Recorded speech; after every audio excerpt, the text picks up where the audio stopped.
Hej, jeg har ikke så mange penge, så jeg skal finde det mest økonomiske sted at handle ind.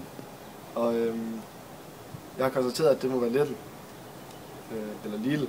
Jeg har liket deres Facebook-side og fulgt lidt med derinde. Og det synes jeg også er en god måde, de markedsfører sig selv på. Og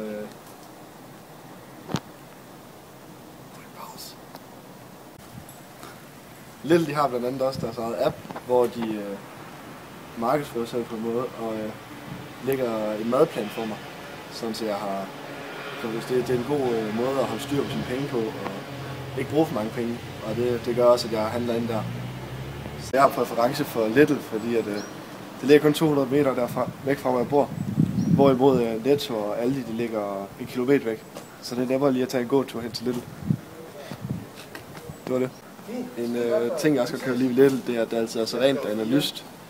Og deres velkendte vareprodukter, dem har de en del af. Dog så har de også de helt billige produkter fra dem selv, som der er ultra discounts, hvor du kan bare en hel masse penge. Ja. Jeg tror på, at Lidls største konkurrent, det er Netto og Aldi, eftersom de også kan levere billige discounter til fornuftige priser. Som måske er hovedsageligt grund til, at der er et stort antal af danskere, der er. Hvor det er et godt alternativ til Lidl, Aldi og Netto.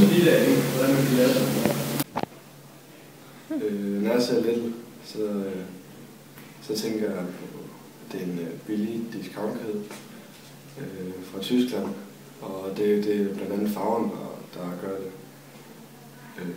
Og det hører så under produktdifferentiering.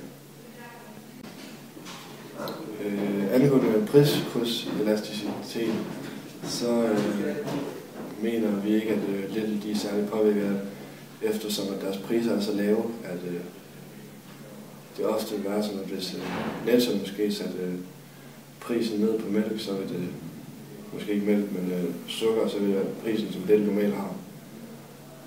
Derimod hvis Lidl selv satte prisen ned på deres eget sukker, eller op på deres eget sukker, så kan det godt være, at folk de begynder at købe noget andet, som man kunne bruge til stedet.